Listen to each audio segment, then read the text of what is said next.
Hello students, today we are going to study about very interesting topic that is about plants and animals, and the name of the chapter is Conservation of Plants and Animals.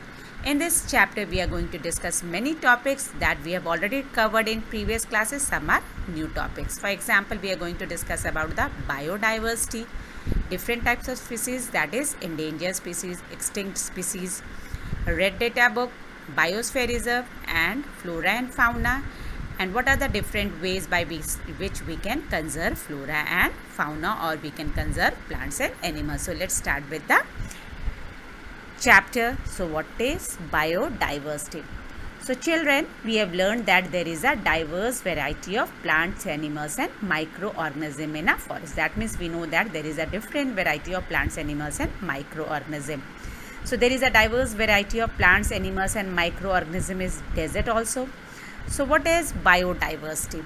Actually, the diverse variety of plants, animals along with microorganisms living in a particular region is called biodiversity. So in other words, we can say biodiversity denotes the richness of a species in a particular area or habitat. That means it is a richness of a species in a particular area or habitat. So what is habitat? All of you know habitat. It is a living space, the natural environment of a plant or animal where species lives and reproduces, call its habitat. So let's start with the different categories of biodiversity. So we will study about some of the terms which are related with the biodiversity. The first is ecosystem. What is ecosystem? So an ecosystem is made of all the plants, animals and microorganisms in an area along with the non-living components such as climate, soil, water, etc. That means all the living and non-living component of an area. That means all the living and non-living component of an area constitute the ecosystem. So the various varieties of plants and animals, they interact among themselves as well as with their physical environment like soil, air and water. For example, children, green plants, you know that green plants make their own food. So green plants interact with soil to get minerals, with water, minerals and water, with air to get carbon dioxide for carrying out the process of photosynthesis. That means, so to do the process of photosynthesis, they depend upon abiotic components. Another is what is wildlife or species. A species refers to a group of organisms, plants or animals that have common characteristics and can interbreed among themselves. For example, Homo sapiens. Homo sapiens, that means we humans. We are one type of species. We belong to one type of species. So let's study about the wildlife.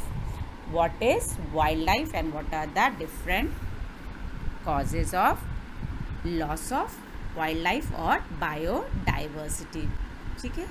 So wildlife population is decreasing due to changes in the environmental brought about by humans. So some of the causes we are going to study. The major problem is deforestation. So already we have discussed deforestation in your previous classes. What is deforestation? The clearing of forest. What is clearing of forest? That means cutting down of forest over a wide area is called deforestation. So what is the reason for children, for the deforestation?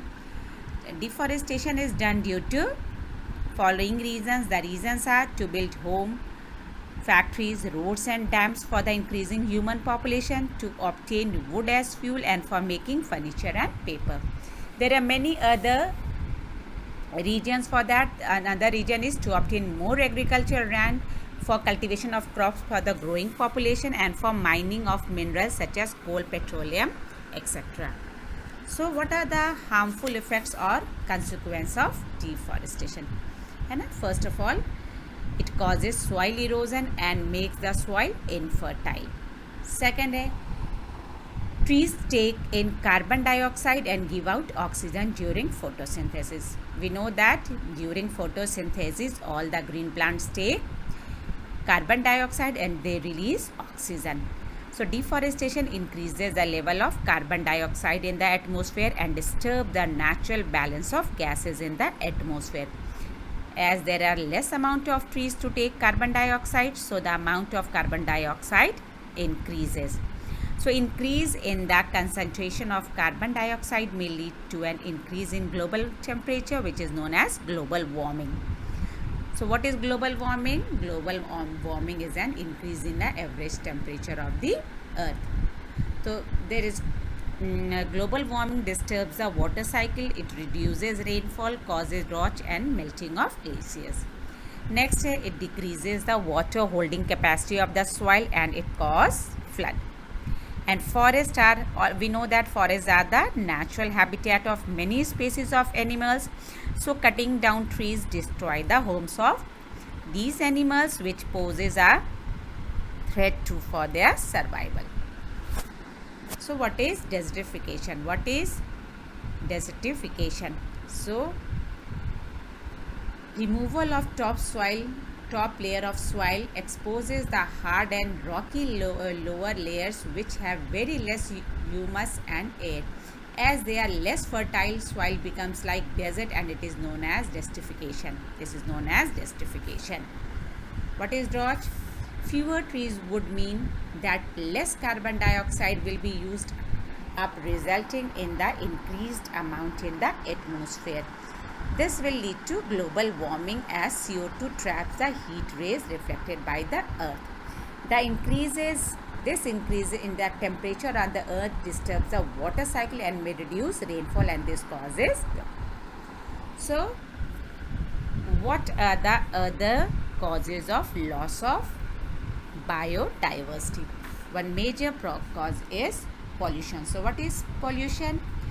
When harmful substances contaminate the environment, it is called pollution. So, pollution of soil, air and water directly affects many plants and animals.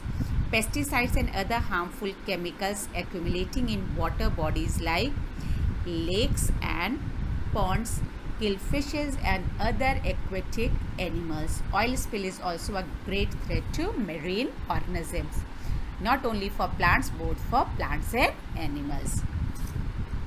What is exotic species? So let us first discuss what is exotic species. So animals and plants that do not belong to a place originally and are introduced from elsewhere are called exotic. That means this type of plants and animals, they do not belong to that place, but they have introduced from some other place. So the introduction of exotic species has affected many native species of plants and animals, and due to them there is a competition between them for space and food. Next is hunting. So what is hunting? Hunting of animal is illegal. So we have seen that tiger, elephants, leopards, rhinoceros, whales, seals and many other animals are under threat because they are hunted for their skin, fur, tusks, claws, meat and other body parts. So what is illegal hunting? The illegal hunting of wild animals for commercial use is called poaching. That means, what is poaching? It is the illegal hunting of wild animals.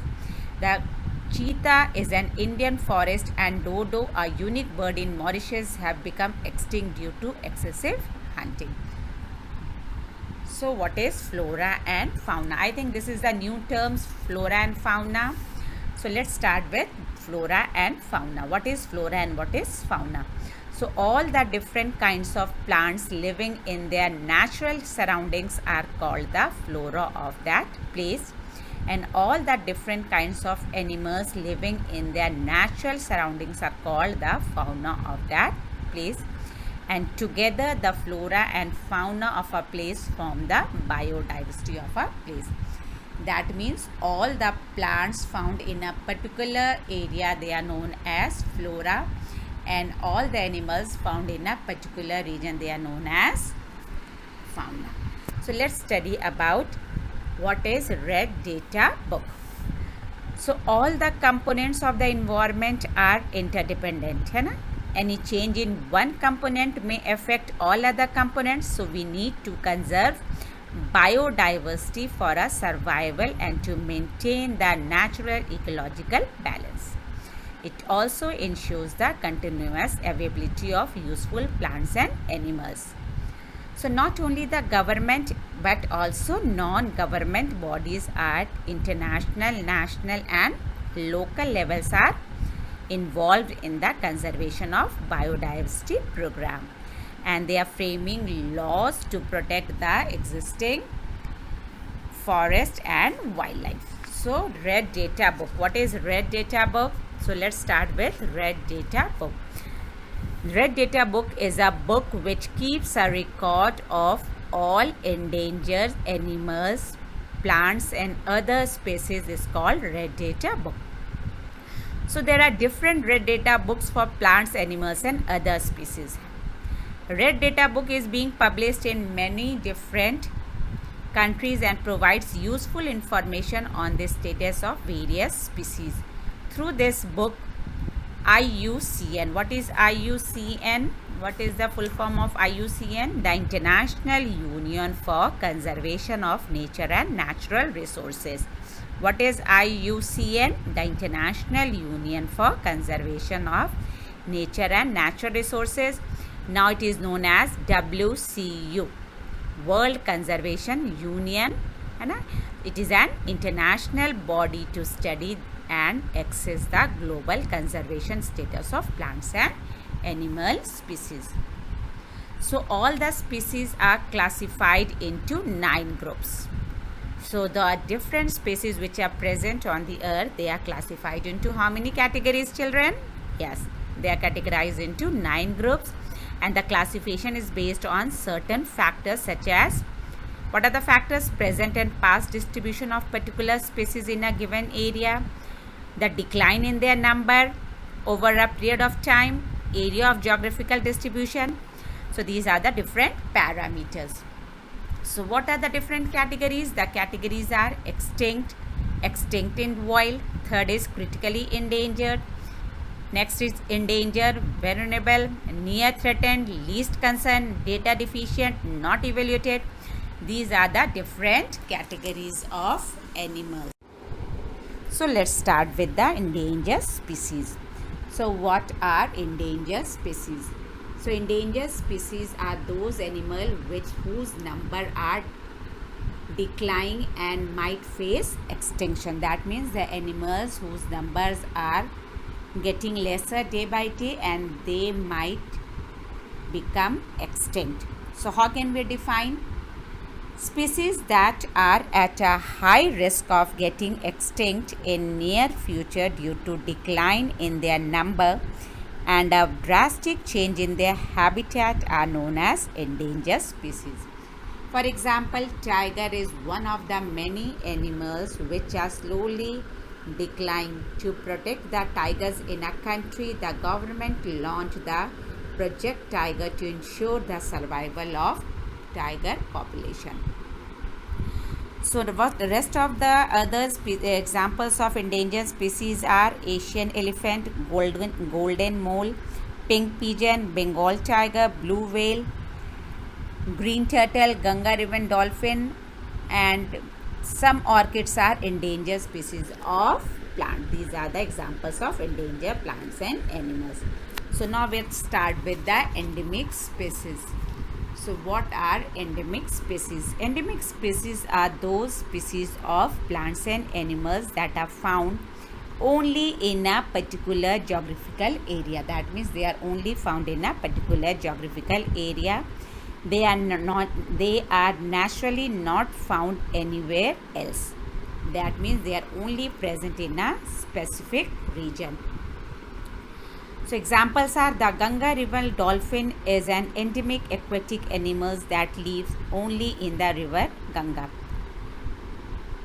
The lion-tailed macaw is only found in southwest India, and the Nilgiri thar is endemic to Nilgiri hills and the southern portion of the Western Ghat range in Tamil Nadu and Kerala. Next is extinct species.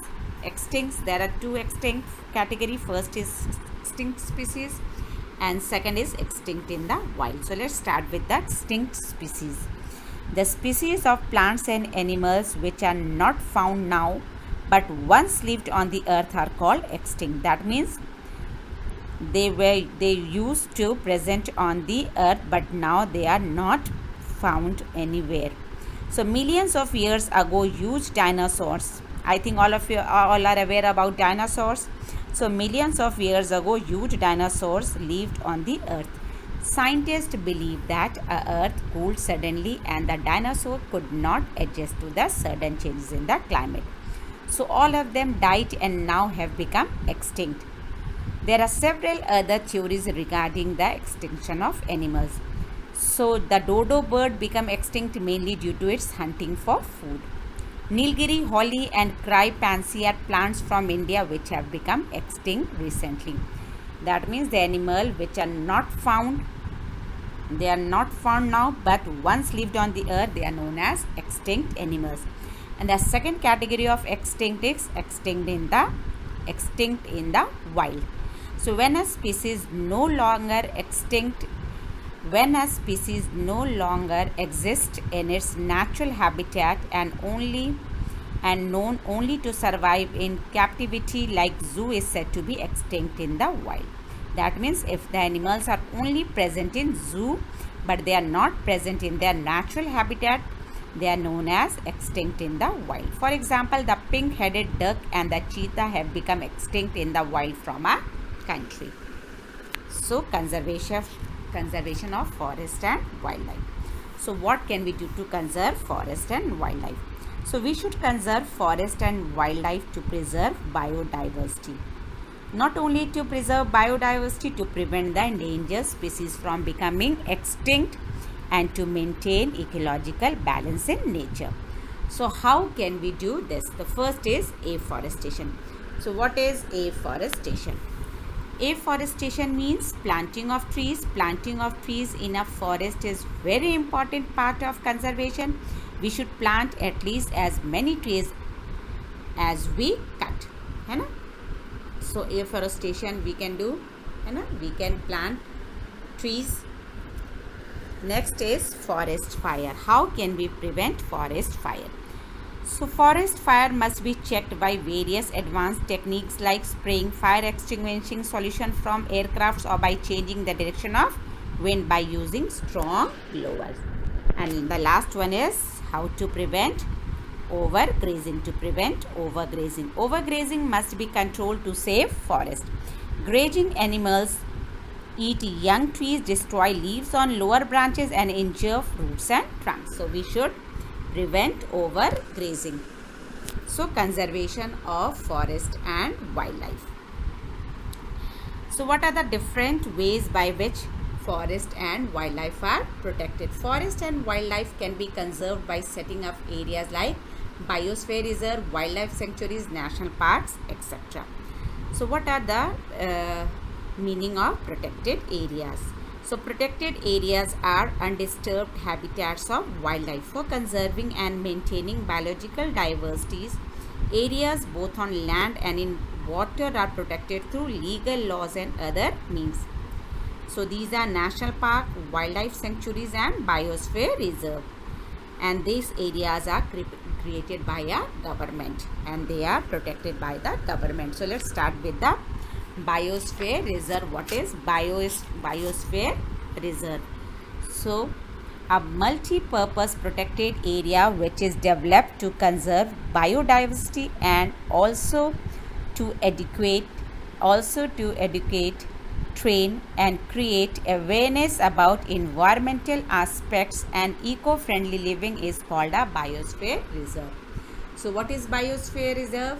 It is a large area of protected land for conservation of biodiversity and the traditional life of the tribal living there.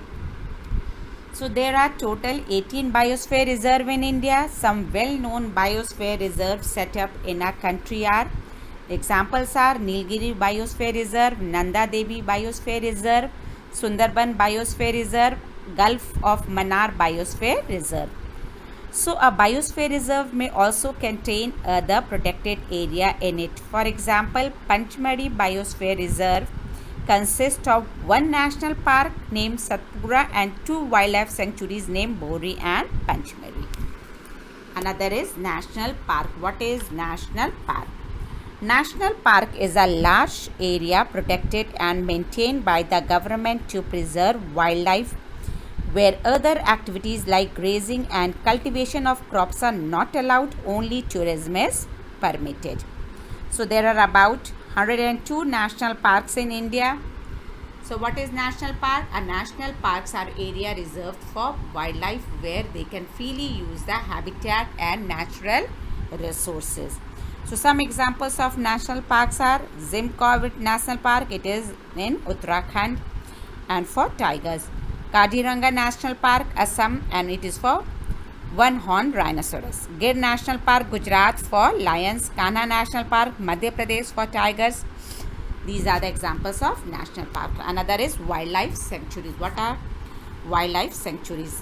So it is an area which is strictly reserved for the protection of wildlife in their natural habitat. A wildlife sanctuary provides protection and suitable living conditions to animals in their own natural habitat. It does not allow any human activity which disturb the wild animals and their habitat. In a wildlife sanctuaries, some activities like harvesting of timber and collection of minor forest products are allowed. However, these do not interfere with the well-being of the animals. That means wildlife sanctuaries are areas where animals are protected from any disturbance to them or their habitat. The killing or capturing of animals in wildlife sanctuary is strictly prohibited. The examples are, there are about 500 wildlife sanctuaries in India. Bharatpur Bird Sanctuaries, it is in Rajasthan. Chilka Lake Bird Sanctuary, it is in Odisha for birds. And Sultanpur Lake Bird Sanctuary, it is in Haryana for birds. So let's start with the migration. What is migration? So seasonal movement of birds and other animals in large numbers from one place to another to overcome unfavorable conditions and returning back to their original habitat when conditions become favorable is called migration. That means it is a movement of animals from their own habitat to some other habitat for a particular time period every year due to changes in the climate or for breeding. Birds which fly very long distances to reach another land are called migratory birds. So what are the reasons for migration? To escape the harsh and unfavorable climatic conditions, to get more favorable conditions of temperature, food or water, and to get a suitable place for reproduction. For example, the salmon fish migrate from salt water to fresh water to lay eggs and comes back. So what are migratory birds? Arctic tern is a seabird. It is famous for its migration. It flies from Arctic region North Pole to the South Pole and back again each year. This 19,000 kilometer journey each way ensures that this bird sees 2 summer seasons per year and more daylight than any other creature on the planet. That means it avoids the winter season. Another example is Siberian crane.